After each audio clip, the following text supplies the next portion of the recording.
కేసర police station పరిధిలో గత నెల బండ్లగూడలోని పలు కాలనీలు జరిగిన 3 దొంగతనాలను పోలీసులు ఛేదించారు. నిందితులు 7 మంది పాత నేరస్తులుగా గుర్తించారు. జలసాలకు అలవాటు పడి దొంగతనాలకు పాల్పడుతున్న జయదేవ్పూర్ గ్రామానికి చెందిన 7గురిని పోలీసులు అరెస్ట్ చేశారు. నిందితుల వద్ద నుంచి దాదాపు 22 తులాల బంగారు ఆభరణాలు స్వాధీనం చేసుకున్నారు. పగలు రెక్కి నిర్వహించి రాత్రులు ఎండను టార్గెట్ చేసి దొంగతనాలకు పాల్పడుతున్నట్లు తెలిపిన పోలీసులు కేసర ఔటర్ రింగ్ రోడ్ వద్ద వాహనాలు తనిఖీ చేస్తుండగా పట్టుబడినట్టు తెలిపారు.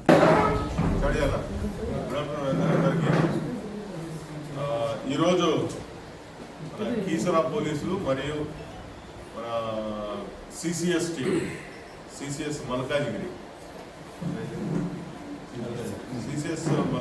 టీము ఇద్దరు సౌజన్యంతో ఇద్దరు కంబైన్డ్ వర్క్ చేసినందువల్ల మనకు రాత్రి వేళల్లో చోరీలకు పాల్పడే ఒక గ్యాంగ్ను టోటల్గా 7 మెంబర్సు, అందులో main A1 డబ్బేట Balalingam Gajwel resident, ఇతను పాత నేరస్తుడు. వీళ్ళ టీం మొత్తాన్ని అరెస్ట్ చేయడం జరిగింది. 7 మెంబర్స్ టోటల్గా.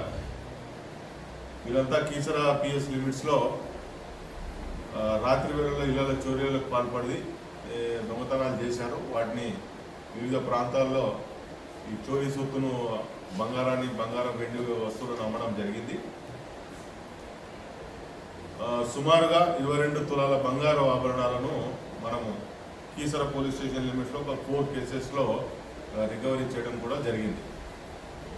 ఇందులో ఇతను బాలలింగం ఇంతకుముందు పీడియాక్లో కూడా ఒక 16 మంత్స్ జైలుకు వెళ్ళడం జరిగింది ఫ్రమ్ గజ్వేల్ పోలీస్ స్టేషన్ నుంచి. ఇతను పాత కేసులో ఒక 45 కేసుల్లో చోరీ కేసుల్లో నిందితుడు ఇతను. తర్వాత ఫిబ్రవరి 2026లో జైలు నుంచి విడుదలైన తర్వాత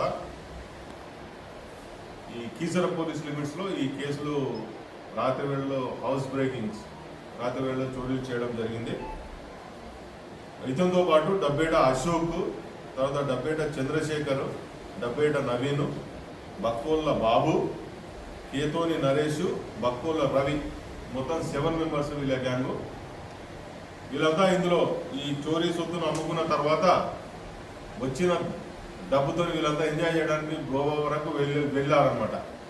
గోవాకు ఎంజాయ్ చేసి వచ్చిన తర్వాత మళ్ళీ చోరీలు చేసే ప్రయత్నంలో ఉండగా ఈరోజు మేము మల్కాజ్గిరి అంటే మా మల్కాజ్గిరి సిసిఎస్ టీమ్ వీళ్ళ కోఆపరేషన్తో Keesara crime team and law and order team అందరు కలిసి వీళ్ళను అదుపులో తీసుకోవడం జరిగి ప్రాపర్ ఇన్వెస్టిగేషన్ ఇంట్రాగేషన్ చేసి ఈ కేసును ఛేదించడం జరిగింది.